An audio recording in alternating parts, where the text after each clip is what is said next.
Today, Kevin and I are going to be making Mr. Suto's green onion cake. And when we sit down to eat the cake, I will explain to you about the green onion cake and why we're making it and all that. So there are, you have ingredients for the dough and you have ingredients for the filling. So the ingredients for the dough, you need 4 cups of all-purpose flour, 2 cups of water, 1 teaspoon baking powder, and a 1/4 teaspoon baking soda. Both of those are in the same little bowl. And then for the filling, you need 4 bundles of finely chopped green onions, which we will be finely chopping these. You need a 1/2 block of vegetable shortening, which is one of these Crisco baking sticks. You just need 1/2. You need 1 cup of vegetable oil, 3 teaspoons of salt, and 3 soup spoons full of sesame oil. So we haven't measured this out yet. So the first thing we're gonna do is we're gonna make our dough. So we're gonna clear everything away that we don't need, and then we'll be right back. All right, so I'm basically just gonna I'm just gonna mix the dough up, and it's literally just mixing it all up, and then we'll let it rest. Yeah, it's your baking powder, your baking soda, your water, and your flour. And that's that. And you just mix it together. That was water. And knead it.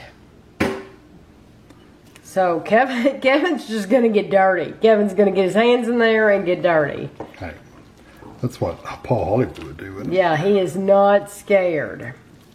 He would have mounted it up on the countertop and then put the liquid in the middle and worked it in. I should have done that instead of a bowl. Oh. Well, Mr. Suto was, his directions are very short. Very, very short directions. So it's kind of like the technical challenge on the Bake Off. Yes. They don't give you exact directions, just general directions. Right, so you have to figure it out on your own. So I've just basically mixed this up. I'm going to throw it over here. And you do have to knead it a little bit, probably just to bring it all together, because right now it's kind of clumpy.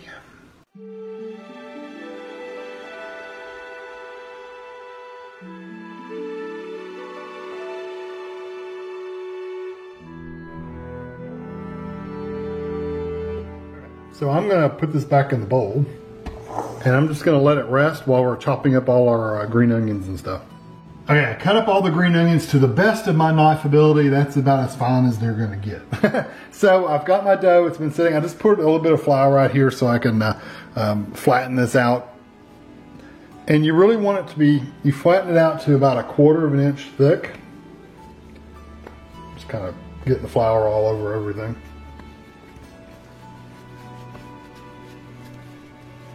And 1/4 inch is not very thick.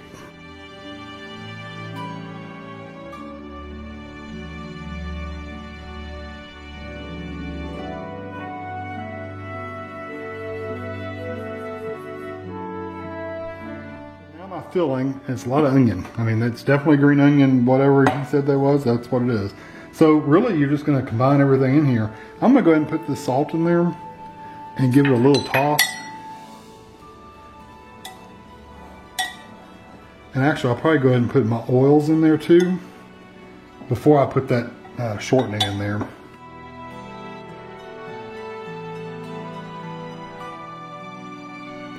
So now I'm going to put, basically, it says 3 soup spoons full of sesame oil.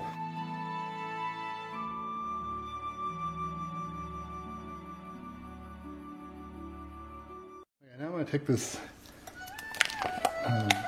Crisco.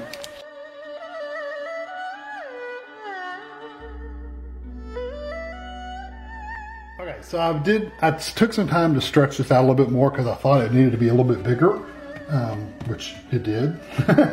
And so now I'm just going to take this onion mixture and I'm just going to spread it around. And let me tell you, that sesame is very, very, very strong. I mean, it is a strong, strong smell.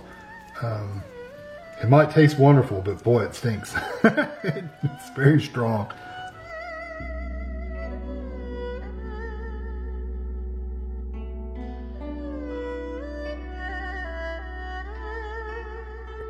So now I'm gonna start rolling this, and I really just wanna, the recommendation is to stretch and roll.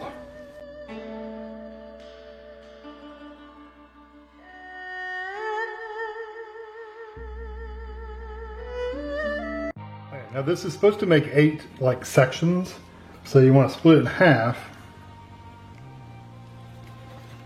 and then half.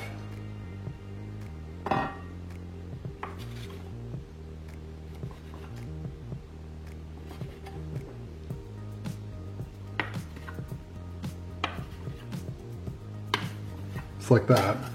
And then, so you kind of see the swirl, you want to take it and twist it and seal it up. Like that. Kind of pinch and twist. And then take it between your fingers, your hand, and twist and flatten it.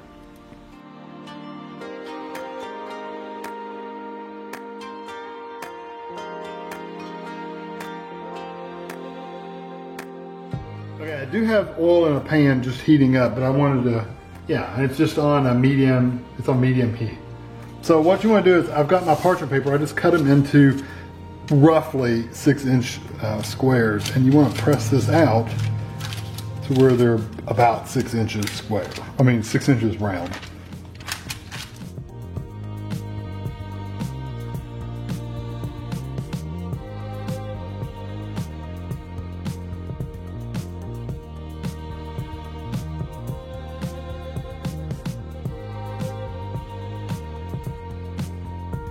Okay, so I'm just going to start over here, and we've had the pan going.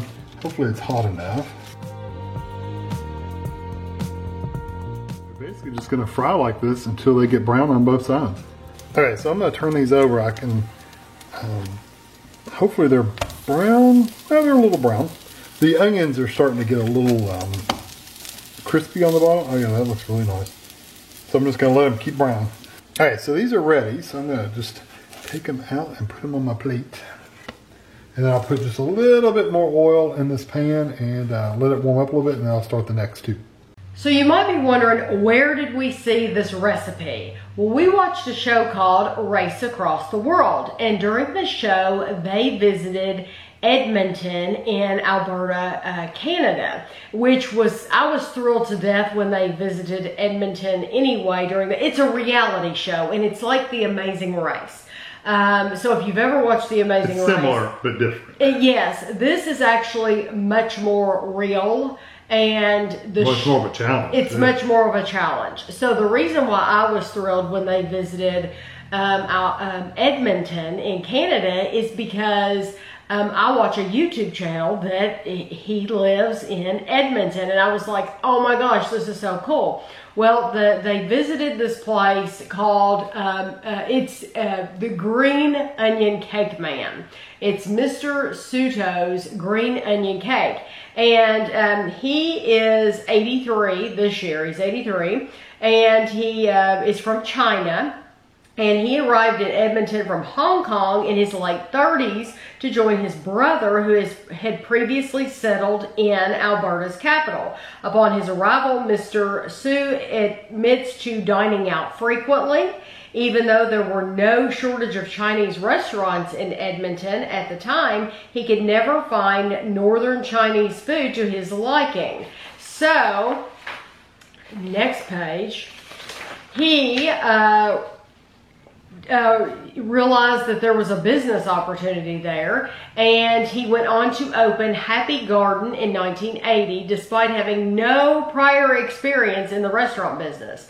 It took less than 3 years for Happy Garden to gain popularity. Around 2015, after 4 restaurants and 35 years in business, he decided that he was going to try to retire. So he and his wife left Edmonton for Vancouver, but they never really made any connections there, so they came back, and when they came back, they realized that other people in Edmonton had been trying to make these green onion cakes, but they were making them more like a donut. They were like deep frying them, so he started his business back up. So if you're wondering where did we see this? That's right. We saw it on the show Race Across the World. Yeah, it looked really good. It looked really good, and we're like, we have never heard of green onion cake, so we wanted to try it ourselves. So these are like a fried. You can do that one. These are like just a fried dough, really. They're very hot. It is hot, yes.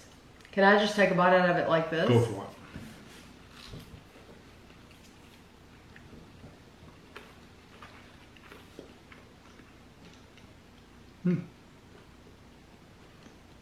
I tell you what, for all the sesame oil and onion and all that stuff, it's not as strong as I thought it was going to be.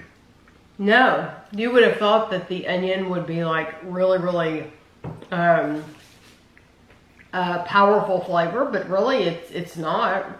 No, it's actually really nice. And the green onions definitely have a different flavor than just like a regular white onion or a yellow onion. Mm-hmm. I like that. It's actually really good. I do too. Now, the bread itself has kind of got a chew to it too. yes, it reminds you of what are those things? A Ronto wrap? Yeah, the wrap. pita. A pita. Like, yeah, that's what it reminds you of. That bread, and it was so simple. It was only like 4 ingredients. That dough. So, I like the crispy parts better than the white parts. You could use that dough recipe for a lot. Mm-hmm. I'll tell you what, when you get a bite of that onion, it's strong. I mean, it's good. It's not strong, it's good. So I probably could have went a little stronger on the onion. Honestly, we were afraid to use too much because it smelled so strong, but I think I probably could have put it on thicker. I do like it though. I think it has a really good flavor. We were both scared of the sesame oil because it was like, we love sesame seeds. But like Kevin said, we had never used sesame oil. So when you smell that, it's like, oh my gosh, that is really, really pungent. But it's not bad at all. When it did what I was hoping it would do, and it cooked off. You know, a lot of that cooked off. So I can see, yes, it makes a difference. Yes, you do taste that slight sesame essence, but it's not like it's overpowering or anything. I like the layers where you roll it. I do too. You get the layers in there. I really do like this, and it does remind me. When I pull that apart, it's got the layers in there. It reminds me of the texture of when Kevin made the Ronto wraps from the Star Wars, I think it was called Galaxy's Edge cookbook. That's what this reminds me of, the flavor and everything. Because you could do a lot if you just made that simple dough. You could fill it with tons. Well, I told her when we made it, it reminded me of pizza dough because it's kind of stretchy. Yes. Now, could I jazz this up? Yes, I could absolutely see jazzing this up. Just adding even just some salt and pepper to it would probably, or just salt would add a lot more flavor to it. I'm thinking, and it had tons of salt in it. Yeah, it did have a lot of salt, but I'm thinking specifically garlic salt. Oh, yeah, if you put some garlic in I think garlic salt would be wonderful. So, like, if you were to... I wonder if garlic's not a traditional, like, that's not...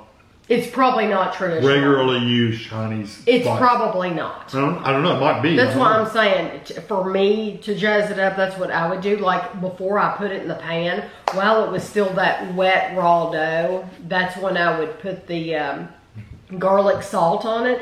And I just think it would just add so much flavor to it. I think it would be absolutely delicious. It's good. You could also...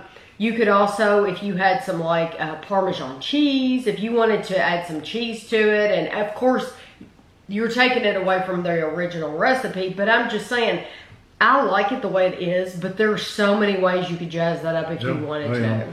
Yep. You really could. Well, I like it.